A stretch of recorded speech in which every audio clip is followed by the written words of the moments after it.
दिल्ली के पूर्व उप मुख्यमंत्री मनीष सिसोदिया को सुप्रीम कोर्ट से आज राहत मिल गई है, यानी कि उनको जमानत मिल गई है। दिल्ली शराब नीति घोटाले में वो आरोपी हैं। ईडी और सीबीआई दोनों उनके खिलाफ जांच पड़ताल और केस चला रही हैं। दोनों ही मामलों में उनको आज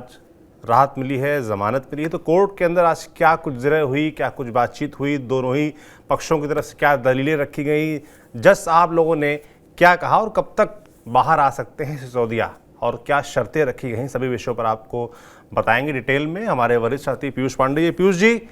सबसे पहले तो बताइए भाई कि क्या दलीलें रखी गई, कोर्ट के अंदर क्या हुआ और इतने यानी कि करीब 17 महीने बाद तिहाड़ से बाहर निकलने जा रहे हैं मनीष सिसोदिया। बिल्कुल सौरभ, देखिए मनीष सिसोदिया के मामले में चूंकि सुप्रीम कोर्ट में पहले भी कई बार जमानत याचिकाएं मनीष सिसोदिया की ओर से दायर की गई थी और तब सुप्रीम कोर्ट ने ईडी से और सीबीआई से पूछा था कि आखिर जो ये ट्रायल है शराब नीति घोटाला मामले पर वो कब तक संपन्न हो सकता है, कब तक इसमें आपकी जांच कंप्लीट हो सकती है, ये सारी चीज़ें पूछी गई थी सुप्रीम कोर्ट द्वारा एजेंसी से। तो एजेंसी ने आश्वासन दिया था कि 6 से 8 महीने में ये कंप्लीट हो जाएगा और ऐसा हुआ नहीं, ऐसा नहीं हुआ। और उसके बाद लोअर कोर्ट, फिर हाई कोर्ट और फिर सुप्रीम कोर्ट में जो रेगुलर बेल का प्रोसीजर है वो फॉलो करते हुए मनीष सिसोदिया यहाँ पहुँच गए और जस्टिस BR गवई की बेंच ने आज इस मामले पर फैसला दिया। 17 महीने करीब वो जेल में रहे। फरवरी 2023 में उन्हें गिरफ्तार किया गया था और आज जो जमानत मिली है, ख़ास बात यह है कि ईडी और सीबीआई दोनों के मामले में एक साथ उन्हें रेगुलर बेल सुप्रीम कोर्ट की ओर से मिल गई है। मामला इसलिए अहम है, आज सुप्रीम कोर्ट ने जो फैसला दिया है उसमें कई ऐसे पहलू सुप्रीम कोर्ट की ओर से उठा दिए गए हैं जो बहुत ही महत्वपूर्ण हैं और अन्य मामलों में भी जो शराब नीति घोटाला मामले में अन्य जो नेता एक्यूज़ किए गए हैं, जिन पर आरोप लगे हुए हैं और जो जेल में हैं, उनके ज़मानत में भी फ़र्क पड़ेगा। उन पर भी जो है निचली अदालतें, हाई कोर्ट और सुप्रीम कोर्ट पहले इस फैसले को ध्यान में रखेंगी। दरअसल सुप्रीम कोर्ट ने आज एक अहम बात ये कही कि ज़मानत नियम है और जेल में रखा जाना अपवाद है और इस मामले में तो 17 महीने बीत चुके हैं और ऐसी स्थिति में ज़मानत ना दिया जाना, क्योंकि ट्रायल में लगातार देरी हो रही है, ऐसी स्थिति में तो ये बहुत ही गलत होगा, क्योंकि आपके पास प्रूफ करने के लिए कोई सीधे तौर पर साक्ष्य नहीं है और जो आपकी साक्ष्यों की श्रृंखला है और गवाहों की जो श्रृंखला है वो बहुत बड़ी है। तो ऐसी स्थिति में ट्रायल कब शुरू होगा और कितना लंबा चलेगा, इसकी कोई फेरहिस्त स्पष्ट होती नहीं दिख रही थी सुप्रीम कोर्ट को। तो ऐसी स्थिति में सुप्रीम कोर्ट ने जो आशंकाएं ईडी और सीबीआई की ओर से जताई जा रही थी कि मनीष सिसोदिया देश छोड़ करके भाग सकते हैं या मनीष सिसोदिया गवाहों को प्रभावित कर सकते हैं या मनीष सिसोदिया सबूतों से छेड़छाड़ कर सकते हैं, तो इन परिस्थितियों को ध्यान में रखते हुए, इन आशंकाओं को ध्यान में रखते हुए सुप्रीम कोर्ट ने ये कंडीशंस भी रख दी हैं कि आप अपना पासपोर्ट जमा कर दीजिए, आप गवाहों को प्रभावित नहीं करेंगे, आप साक्ष्यों के साथ छेड़छाड़ नहीं करेंगे, आप हफ्ते में 2 बार जो IU है उसके समक्ष पेश होंगे, अपनी उपस्थिति दर्ज कराएंगे, यानी कि दिल्ली में ही रहेंगे। ये एश्योर कर दिया सुप्रीम कोर्ट ने अपने फैसले में कि अब जो जिन पर आरोप है शराब नीति घोटाला मामले में, जो पूर्व उप मुख्यमंत्री हैं दिल्ली के मनीष सिसोदिया, वो जेल से तो बाहर आ जाएंगे, लेकिन हर हफ्ते में 2 बार वो पेश होंगे इन्वेस्टिगेशन ऑफिसर के सामने। साथ ही बेल बॉन्ड भरने की कंडीशन सुप्रीम कोर्ट ने, 2 बेल बॉन्ड 10-10 लाख रुपए के उन्हें भरने थे और शायद वो भर दिए गए हैं और अब जो प्रोसेस है वो आगे बढ़ रहा है उन्हें जेल से रिहा करने के लिए। जब सुप्रीम कोर्ट किसी भी मामले में ज़मानत देता है तो जहां पर ट्रायल चल रहा होता है उस अदालत में जाकर के बेल बॉन्ड भरने होते हैं और इसके बाद वहां से जो आदेश जारी होता है उस आदेश के बेसिस पर जो जिला कारागार है या जो भी जेल है वो वहां पर जो कैदी है उसको छोड़ती। तो इस तरह से ये प्रोसेस होता है और आज जब सुप्रीम कोर्ट ने आदेश दिया उसके बाद अभी थोड़ी देर पहले ही जो उनकी तरफ से बेल बॉन्ड भरे जाने थे वो भर दिए गए और अपना पासपोर्ट भी जमा कर दिया गया राउज एवेन्यू कोर्ट में। अब राउज एवेन्यू कोर्ट की ओर से आदेश जारी कर दिया जाएगा और इसके बाद वो जेल से रिहा होने की जो प्रक्रिया है वो शुरू हो जाएगी। और उसमें भी थोड़ा समय लगता है, क्योंकि मैं आपको बताऊं, अंग्रेज़ों के समय से जो आदेश दिया जाता था जेल से रिहा करने का, तो लोअर कोर्ट जो आदेश देती थी उसको कहा जाता था कि परवाना भेजा जाएगा। तो परवाना भेजा जाता था और जेल में वो परवाना जब रिसीव हो जाता था उसके बाद जो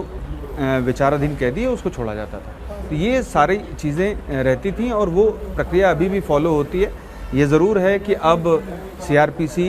नहीं रहा और नागरिक सुरक्षा संहिता आ गई है, लेकिन प्रक्रिया लगभग समान है। ये ज़रूर है कि नंबरिंग में फ़र्क आ गया है, लेकिन प्रक्रिया वही है। और चूंकि ये मामला पहले का है तो ऐसे में सीआरपीसी ही इस मामले पर लागू होती है। और चूंकि ये इस मामले में एक और ख़ास बात है कि ये मामला पिछले 17 महीने से कई बार petition lower court, high court और उसके बाद सुप्रीम कोर्ट में फाइल हुई थी। इन सारी चीज़ों को सुप्रीम कोर्ट ने अपने फैसले में भी स्पष्ट किया है। जी सौरभ। बिल्कुल, तो कुल मिलाकर ऐसा माना जा सकता है कि आज शाम तक रिहा हो जाएंगे, जेल से बाहर आ जाएंगे मनीष सिसोदिया। इसके अलावा मैं आपसे एक जानकारी और चाहता हूं कि एएसजी ने मनीष सिसोदिया की रिहाई के साथ एक ये डिमांड भी रखी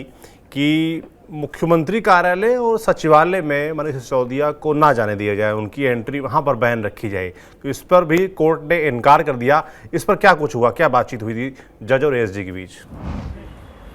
बिल्कुल, देखिए, जब जस्टिस BR गवई की ओर से फैसला दिया जा रहा था और वो फैसला जब सुना चुके, जब उन्होंने ज़मानत प्रदान कर दी, तो सरकार की तरफ से, या यूं कहें कि ईडी और सीबीआई की तरफ से ये मांग की गई कि मनीष सिसोदिया अपनी जिम्मेदारी, जो कार्यालयी जिम्मेदारी हैं, उनको ना निभाएं और जो मुख्यमंत्री कार्यालय है वहाँ पर न जाएं और साथ ही सचिवालय में भी अपनी भूमिका अदा न करें। ये कंडीशन लगा दी जाए, लेकिन सुप्रीम कोर्ट ने साफ इनकार कर दिया। तो ऐसी स्थिति में अब मनीष सिसोदिया, जो उन्हें पार्टी की ओर से जिम्मेदारी दी जाएगी, वो निभा सकेंगे। और अगर उप मुख्यमंत्री के तौर पर, चूंकि अभी अरविंद केजरीवाल जो मुख्यमंत्री हैं और उन्होंने पद भी नहीं त्यागा है, जिस पर काफ़ी चर्चा भी हुई है कि नैतिक तौर पर उन्हें पद छोड़ देना चाहिए था, तो उन्होंने पद नहीं त्यागा, लेकिन उप मुख्यमंत्री के तौर पर मनीष सिसोदिया ने अपना पद छोड़ दिया था। और अगर पार्टी उन्हें दोबारा से ये पद देती है तो ऐसी स्थिति में एक मुकम्मल व्यक्ति सामने आ जाएगा जो सरकार चला सकेगा। क्योंकि पहले भी बहुत ही कम जो फाइलें थी वो अरविंद केजरीवाल साइन करते थे, और जबकि उप मुख्यमंत्री मनीष सिसोदिया के पास काफ़ी जिम्मेदारियां थी। और शायद यही वजह है कि शराब नीति घोटाला मामले में पहले गिरफ्तारी मनीष सिसोदिया की हो गई और उसके बाद बाकी जो एक्यूज़ हैं उनकी गिरफ्तारियां की गई। हालांकि इस मामले में जो किंगपिन है वो अरविंद केजरीवाल को ही बताया जा रहा है। तो ऐसी स्थिति में अब अगर आम आदमी पार्टी मनीष सिसोदिया को कोई जिम्मेदारी देना चाहेगी और दिल्ली सरकार अगर कोई जिम्मेदारी देना चाहेगी, तो ऐसी स्थिति में जो मौजूदा सरकार है वो चूँकि आम आदमी पार्टी की, तो ऐसी स्थिति में अगर कोई जिम्मेदारी उनको दी जाती है तो वो उसका निर्वहन कर सकेंगे। चूँकि सुप्रीम कोर्ट की ओर से ऐसी कोई कंडीशन या कोई शर्त नहीं रखी गई है कि मनीष सिसोदिया किसी भी तरह से कोई पद न ले सकें या उस पद की जिम्मेदारी को संभाल न सकें। जिस तरह से एंटरिम ज़मानत अरविंद केजरीवाल को दी गई थी और ऐसी कंडीशंस रखी गई थी, शायद यही वजह थी कि ईडी और सीबीआई की तरफ से जो वकील पेश हुए थे उनकी तरफ से ये मांग रखी गई, लेकिन सुप्रीम कोर्ट ने इनकार कर दिया। और एक अहम बात यह है कि मौजूदा समय दिल्ली सरकार में अभी ऐसा कोई सीधे तौर पर व्यक्ति नहीं है जो फर्स्ट पेरीफेरी का नेता होता। सारे ही सेकंड पेरीफेरी के, अगर संजय सिंह को छोड़ दिया जाए तो सारे ही सेकंड पेरीफेरी के नेता थे। तो ऐसी स्थिति में अब उप मुख्यमंत्री जो पूर्व में रहे मनीष सिसोदिया और पार्टी के संस्थापक सदस्यों में भी वो शामिल थे, तो ऐसी स्थिति में अब आम आदमी पार्टी को भी इससे बल मिलेगा और सीधे तौर पर मनीष सिसोदिया अब अपनी जिम्मेदारियों का निर्वहन भी कर सकेंगे, क्योंकि सुप्रीम कोर्ट की ओर से कोई रोक नहीं लगाई गई है कि वो जिम्मेदारी ना संभाल सकें कोई, चाहे वो पार्टी की हो और चाहे दिल्ली सरकार में हो। तो ऐसी स्थिति में ये आम आदमी पार्टी के लिए बड़ी राहत है और